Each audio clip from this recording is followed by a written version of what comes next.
Hey there, Jack here again with another one of our daily or weekly tips here. Quick reminder, we are posting this. If you're seeing this on YouTube, make sure you subscribe to our channel. And if you're seeing this on YouTube, come over to Facebook and join our group, My Open Path, also called Forever Cash Club. Forever Cash Club, and where I'm posting a bunch of videos. It's kind of like our community of real estate flippers without houses, right? There's like Land for Pennies. We're the land flippers. We're flipping a bunch of land because with land you can do everything you can do with houses, except for it doesn't come with the hassles of houses. So no tenants, toilets, termites, none of this kind of stuff. So again, today we're going to cover, why don't we use, this is a question I've gotten, so I want to make sure I follow the question properly.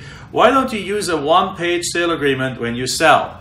All right, that's a great question. Well, let me talk about this. What this person is referring to is referring to our real estate land and lot flipping course called the Land Profit Generator. So you can find out more about that under landprofitgenerator.com. And in this course, there is included all the documents that we use for when we buy these properties and when we sell these properties. And these two sales agreements are actually different. When we're buying the property, we're using a very extremely simple one-page sale agreement that has all the legal characteristics of a contract, has been held up in court multiple times by people that wanted to fight it. It is 100% legal, as far as I know, in all 50 states. So having said that, on the selling side though, we're using a different sale agreement that is 3 pages long, legal size, in fine print and so on. And the question is why, right? This is, if I drill it down to that question, is why. Here's why. Contrary to other real estate investing methods, again, we're talking about lot and land flipping, not house flipping. We're talking about the ability to make the same profits that other people do in real estate, just without the hassles of that. We're talking about a virtual real estate investing method where we operate from the comfort of our house. We're sending out letters to people. They call us back. We talk to them. We make them an offer. We do deal analysis. We make them an offer. They sign the sale agreement remotely. We never see 99.999% of all the 4,000 deals that we have ever done. We have not met the seller in person ever. As a matter of fact, I only met, I think in all the over 4,000 deals, I've met only 1 or 2 sellers. And that happened to be because they live in town and they wanted to meet with us personally to sign the paperwork. That's it. Other than that, we have not met the seller, period. Right? So our contract just basically is a very quick statement, a very quick overview says who is the seller, who is the buyer, what's the property, what's the price, what's the terms, right?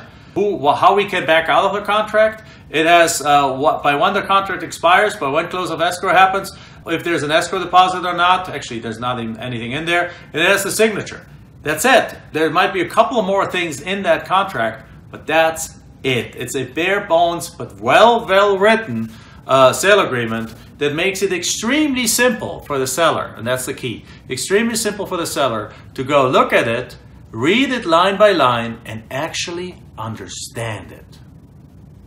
Isn't that something new? I mean, when is the last time that you've gotten a lawyer approved, a lawyer written, this contract was reviewed by our attorney, when you have a lawyer written contract and you actually understood it? Even if you have ever sold your house and you hired a realtor and the realtor walks you to the sale agreement, he has to translate everything for you. We don't want that. We want to keep it as simple as possible. So that's why this is a sale agreement that is extremely simple. We want the seller to be able to open it up, and it doesn't matter if he's 15, no, shouldn't be 15. It doesn't matter if he legally can only sign at 18. It doesn't matter if he's 18, has never seen a contract, or if he's 95 and he can't see that much anymore and he has to read very slowly, or anything in between. It's easy enough for anyone to understand. Because of that, people take our contract over other people's contract, because other contracts are confusing, they're crazy. Ours is simple, understandable. They know what they're gonna get, by when they're gonna get it, and that's pretty much it. And that's all they care about. So they put it down, they sign it, they read it, they sign it, they send it back to us. Now, if we turn on the selling side of things, it's obviously a little different. On the selling side of things, we might offer seller financing. And if we offer seller financing, in the contract, it needs to be spelled out. It needs to spell out what's the down payment, what happens if they don't pay, and so on. There's so many more different things that can happen that are being involved based on how we sell it. And even if it's a strict cash sale, I want to build in, because we want to be in control, right? You want to be in control of the deal. So you want to be in control. When you're buying it, you want to give as little as possible, any kind of concessions and things like that. But when you're selling, you want to ask for as many as you can. So when you sell the property, you're putting all the things in there that you want. You're putting all the different rules in there. What happens if they don't pay? What happens if they don't close? Who gets the escrow deposit and so on? You even ask for an escrow deposit? Of course you can, right? You will on the selling side and so on. And if it's a financial terms, you can. We have the added language of like what happens if what's the down payment? What's the interest rate? What's the monthly payments? How does it work? What they can do in the property? What they cannot do in the property? So we want to make sure that we're fully protected when we're selling the property, particularly if it's a seller financing deal. And that's the reason why we're using two different documents, right? We want to keep it super simple over there, and we don't mind having it more complicated over here, because if we have a buyer, I'll be happy to get on the phone and walk them through what this all means. Let's keep the other one, the buying one, really, really simple, right? Hope that makes sense. This entire system, the entire land property generator system, has been designed to minimize your hours that you spend per dollar that you make. Right? So it's all designed in that way. That's why we picked land and lots, because it's simpler than houses. You don't have to know about mold and repairs and roof and foundation repairs and all this kind of stuff. You just buy something at 5 to 25 cents from somebody who doesn't want it anymore, and then you flip it to somebody else who wants them. And we have two different contracts. That's the only thing, one for buying, one for selling, in order to be fully protected. But that's it. Other than that, this entire system is designed in a way to minimize your time and effort in it included. So if that's attractive, then go to landprofitgenerator.com. Thank you very much. Bye-bye.